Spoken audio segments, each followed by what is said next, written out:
Hello, Katie. Thank you so much for being here today. I really appreciate your time and for you to come and share your stories. Now, I know you from our previous work together, but I'd just like you to introduce yourself and tell us a bit about suicide, why it's important to you, how we can improve the conversation, and any stories that you feel that you're able to share. Of course, which we will anonymize completely. So we will be changing the names and places on all of these stories. Welcome, Katie. Thank you, Nicky. Nice to see you again. And really pleased to hear that you're doing this podcast about suicide because, as we know, how we became friends was all through being hostage and crisis negotiators in London together. So, who am I? Katey Martin. I'm a police officer currently for about the next 30 days in the Met Police, and my role is that I'm head of counter-terrorism negotiation training for the UK. And we, as you know, met 10 years ago, it is, when I joined the hostage and crisis unit in London.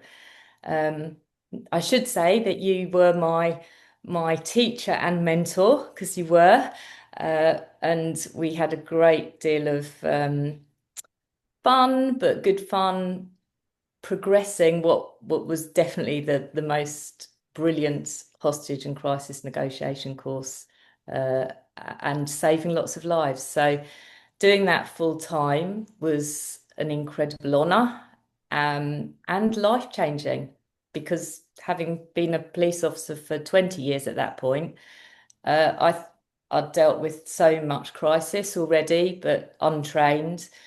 And then I found negotiation, or negotiation found me. I'm not sure which way it was, but I got bitten by the bug.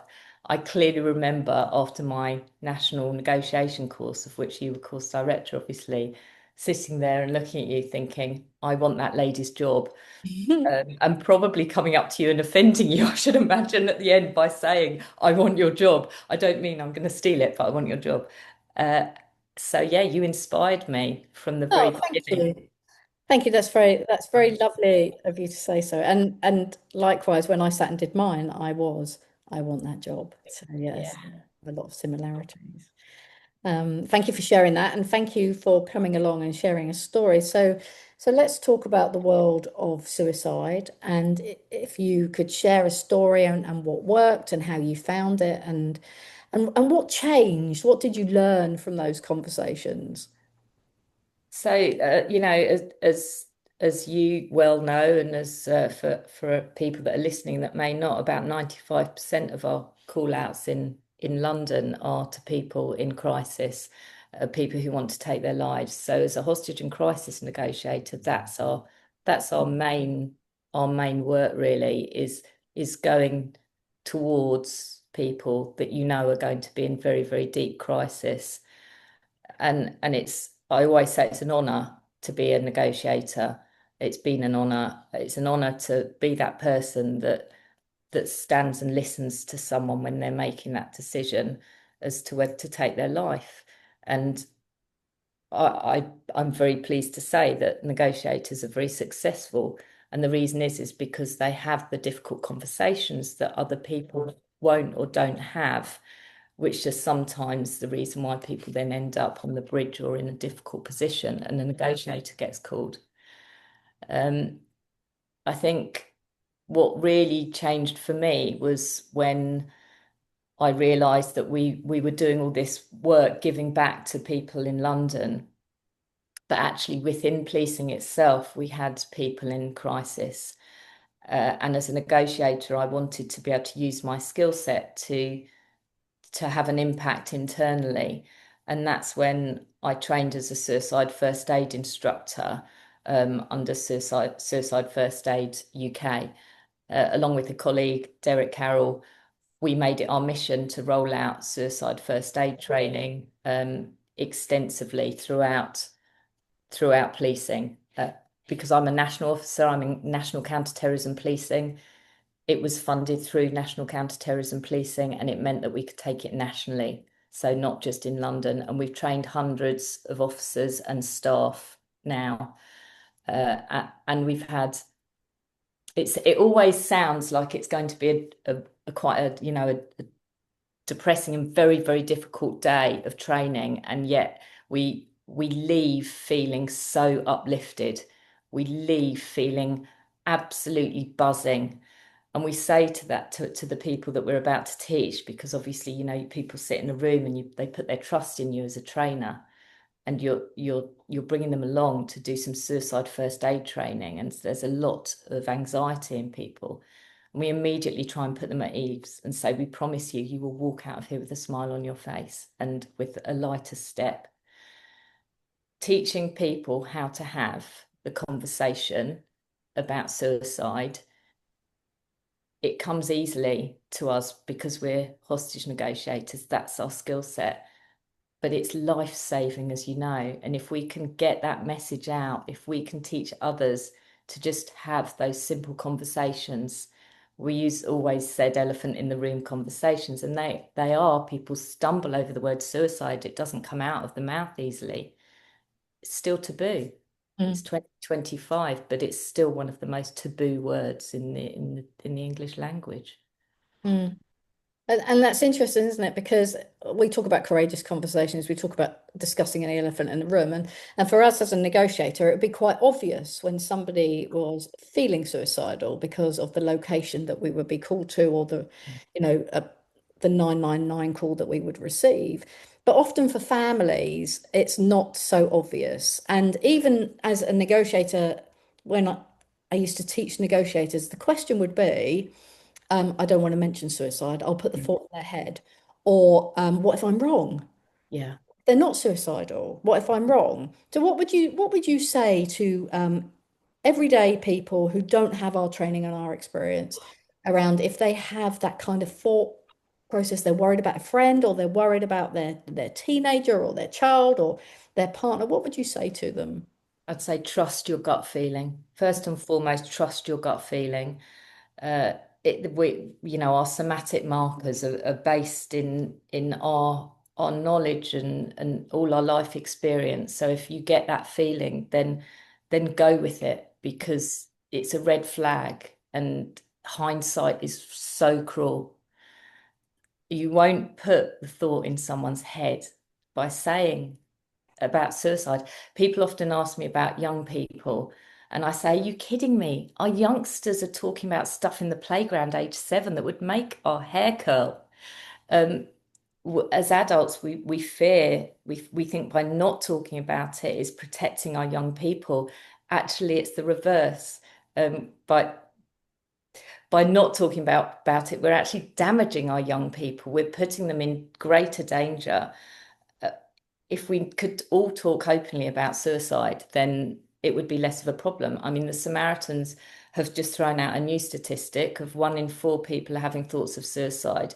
In suicide first aid training, we've always sort of said 1 in 20, which means that usually it's one person in a room when we're training.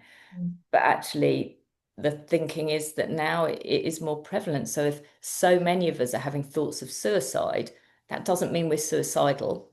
And it's about knowing when to send the balloon up, is what we always say, because actually we should be able to just say, do you know what? I'm having some really dark thoughts at the moment. And then someone else say, tell me about them. Because if people were able to talk about those dark thoughts, then sometimes that's the processing they need. That's all they need.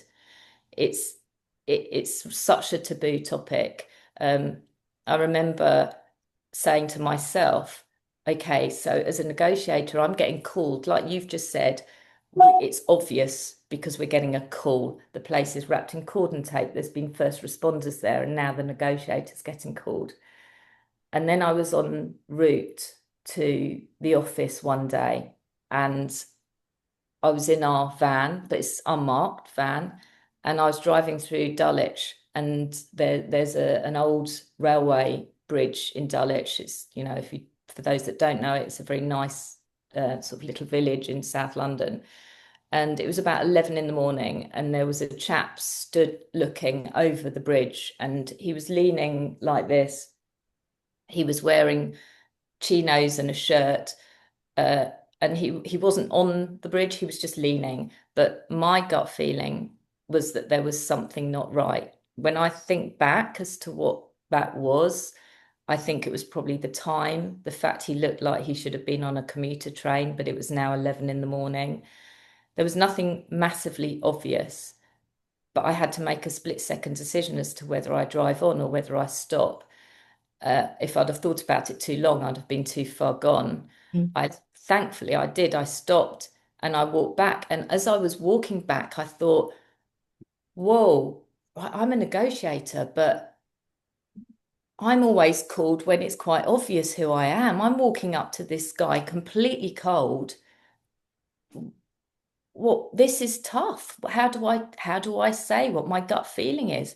And I had to just go back to my training and say what you see and say what you hear. And I always say that to people, say what you hear, say what you see. It's the easiest way to open a conversation. And so that's what I did. I just stood at distance. I didn't close him down. I mirrored him by just sort of looking over the tracks myself. And I said, "You look like you're about to kill yourself." And the first thing that he said was, "I am." So I trusted my gut feeling. And from then came a conversation, a lengthy sort of, chance for him to talk. And it was proof to me that even though as negotiators we know we still should trust our gut feeling on these things and Mm. say what you see and say what you hear. Yeah. Yeah, that was really, I really felt that, Katie. Thank you for sharing that. Because I sometimes that fear, well, what if I get it wrong? And we know if you get it wrong, they'll tell you, and it's okay. It's It's okay. And the other thing, Nicky, is I said to myself, what's the worst that could happen? Right, the worst that could happen is that he's looking for the 11-12 from Bromley South. Mm. And I thought, if he is, surely he will go home and he will say to his family, something really nice happened to me today. I was looking for the 11-12 from Bromley South, and this lady stopped and checked on me. Right, that's a lovely thing. So either way, it I reflected afterwards and I thought, why did I even question that? Yeah. I sh we shouldn't fear these conversations because they're based in kindness Mhm. and they don't put thoughts in people's heads. Yeah. We know And that much. we know that to be true because of the research that's been Yeah. done around that. And actually, we know if you mention the word suicide, the other person doesn't immediately think, oh, that's what I want to do. It's about just having those open and honest conversations, those human connections based in kindness and respect with the other person. And that say what you hear and say what you see. That's called observational language for those of you that are listening. And all that does is allow you to open a safe space, a psychologically safe space where the other person goes, oh, you kind of know what I'm thinking. It's okay for me to talk about it now. Yeah, So, yeah. absolutely. And I think with suicide, because it's such a taboo topic still, that it's such a big one for someone to turn around and say to a friend, I'm feeling suicidal or I'm having thoughts of suicide.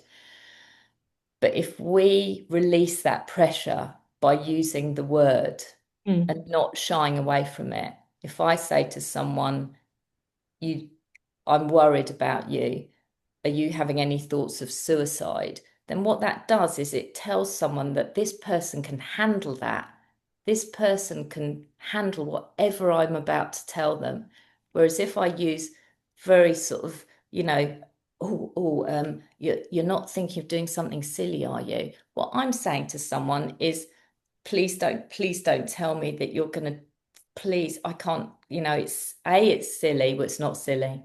How could it ever be silly? But it tells people that I'm not ready or able to emotionally take on that conversation. So Mm. language is hugely important. And we also try and lose the commit, which is absolutely ingrained in all of us because it's been commit suicide for so many years. Mm. But for families who have lost loved ones, sometimes that word can be triggering because, of course, they feel that people think their loved ones have done something wrong. Mm. because of it being associated with a crime. So trying to change our language, I actually find quite quite a nice way of getting into conversations about suicide, because I'll say committing or use it as a verb, and people go, "Is that a word? Is that a word?" And you go, "Suiciding." Yeah, it's a word.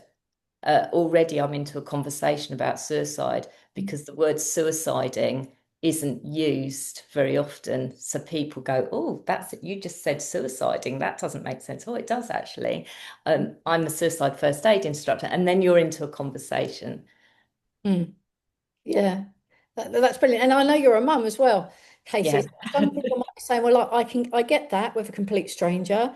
That's okay. I'll be able to do that. I feel comfortable if I was walking past that I would stop and ask that question, like you look like you're about to kill yourself or whatever that might be for them. And but what about when it's somebody that you love and care about? Yeah, really hard. And I've got three children. They're a bit older now, but I've always been of the mindset to share a lot about what I do and have done at work with my children. Um, and some of my friends have sometimes raised eyebrows and said, that's very, you're sharing that. But I'm very much of the opinion that as a family we can talk about any topic without anyone going like this, to the point that if my twins are at each other's throats quite a lot, if there's an argument and one of them storms off into the bedroom because of my history of policing, um, that's a big fear for me. That's a point where I go, someone's really emotional. One of my children's very, very emotional right now, and they've gone into a room on their own. And I then worry. And now, and for many years now, Ian, my husband, has been like, "Go on, go up." And I'll go up and I get one foot onto the corridor and they'll shout, "I'm not suiciding." Right. So it's that open. You It's can, that open. yeah. So I quite often get asked in training by parents, when do I have these conversations? And my response is always, trust your parenting. You'll know when to, but don't shy away from them, because if you're not having them, then someone online will be having them. And the trouble is with that is that the dark algorithms are very, very dark and very, very clever. And Mm. if you're not the counter narrative as a parent, then don't think and assume they're getting that, because it's a very, very frightening space online for young people. And if those suicide algorithms get hold of them through searching or through curiosity, a young, curious mind, then hindsight, as I said before, is incredibly cruel. We've learned a lot from the likes of Ian Russell, Russell's father, who did a big campaign online about the fact that he missed that he missed the ability as a parent to feel that he could really talk to her, and she was sharing, but as he said, she was equivalent of opening the window and shouting into the universe. No one was responding in the right way. Mm. um yeah, so it's a tough one, but I come back to the fact that you won't put thoughts in minds.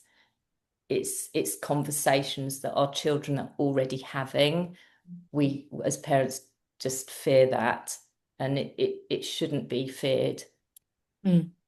Great, thank you. So it feels to me as we draw our conversation to a close that there's a few things that we can share with people that are listening to them to help them have those conversations if they are worried that something is going on with somebody they work with or somebody they live with. And the first one is say what you see and say what you hear. So we know that observational language is nice and clean and it addresses the elephant in the room. And the worst thing that will happen is that they'll say, "No, I'm not. What made you think that?" or something along the lines. The second one is don't be afraid to use the word suicide and make it part of normal language Yeah.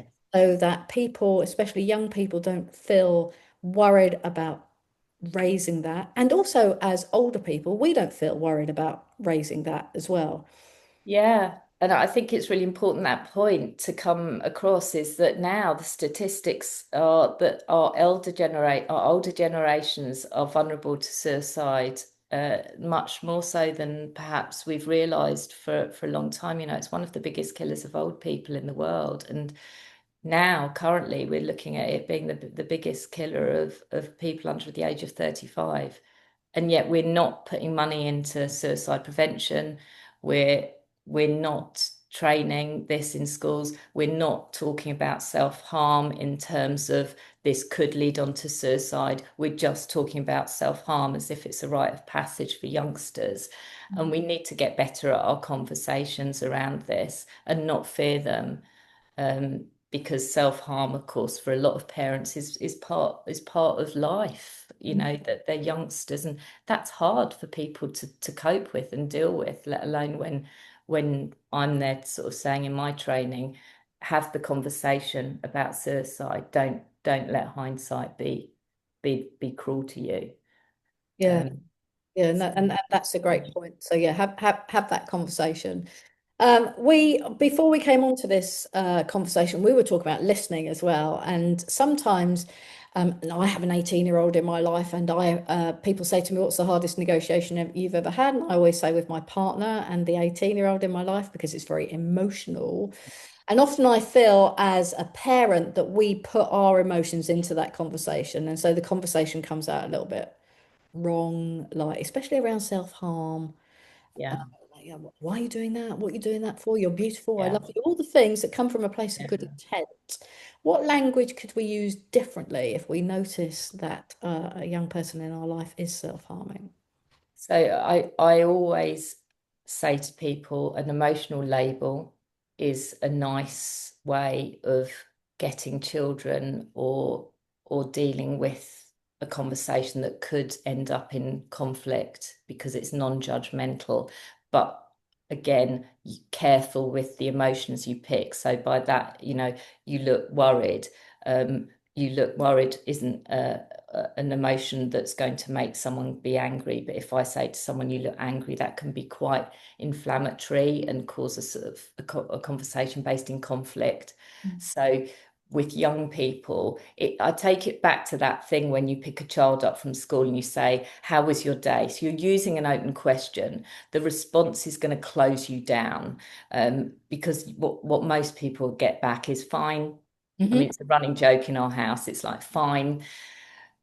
So if you say what you see, say what you hear, or use an emotional label, you know, you look exhausted. Um, you you sound I know you sound giggly, you know, even just something, it opens the door to them having to explain why they are or aren't feeling that emotion. And I always remember coming back after halfway through one of our national courses, and on the Monday saying to the students, so tell me about your weekend. And one of the students saying, I saved my daughter's life. And this sort of moment of silence fell on the room. And he said, I used to walk in and I'd say to her, how are you? And she'd say, fine. And he said, I walked in and I said, you look troubled. And she said, I am. And therein opened a conversation that she had been having thoughts of suicide, just from an emotional label of, you look troubled. Just a slight change in language meant that he had a life-saving conversation with her.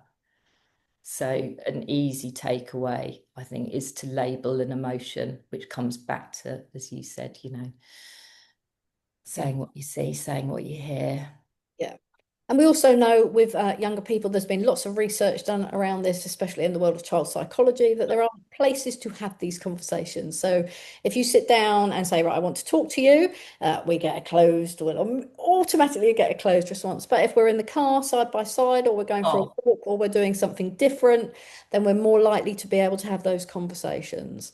So another tip for you. So that's we've given yeah. quite a lot of tips around. So if you are worried, and you are thinking about, I really want to have that conversation, then there are some at least 5 or 6 tips in this conversation that you can go and have those conversations, especially with the young people in your life or even those people that you work with. And I think the message really is don't be afraid to have it. Don't Don't be afraid to have don't this conversation. be that person that says it. And even if you get closed down, don't worry, because a lot of people are reflectors, and that they might go away and think, actually, yeah, someone cares, and when I'm ready, I'll come back to you. That's happened to me a few times with sort of people close in my life. So don't fear being closed down. Maybe just sort of say, I'm here. I'm I'm I'm here, and I can deal with anything that you're going through right now in your own time. You know where I am when you're ready, because they might not be ready at that moment, even if you are. Yeah. But yeah, but we're carrying on this training because it's such an important part of what we do. So my new company, it'd be wrong for me not to plug it, is the Girls Please Who plug, Dare. plug it. Yeah, please plug away and tell us how we can find out more about suicide training and also the Dare Together We The Rise. Dare Together We Rise. So we're all about making sure people are uplifted and are given the space to grow, whether that's a young person needing sort of some networking, some mentoring, females, but more importantly, that we're a training team that deliver training, a female training team, and suicide first aid training is a huge part of what I want to do in that. So we can be contacted on our website or through info@girlswhodare.co.uk or through LinkedIn. And yeah, if you're an organisation and you wish to put suicide first aid training out there, then please do speak to us, because the more we can spread this training, the more lives we can save. And I definitely want to carry it on post policing. It's one of the best things I've ever done. So thank you for having me on, Nicky. Oh, it's a And pleasure. Thank you. I've enjoyed our conversation. Don't forget you can find Katey at info. Just repeat the info@girlswhodare.co.uk. So that's our email, or just www.girlswhodare.co.uk, or just look me up on LinkedIn. yeah, yeah. You're quite easy to find on LinkedIn. So Yes, with the and EY. you're nice, yeah, you're nice and active on LinkedIn as well. So please go and find out more about Katey's training.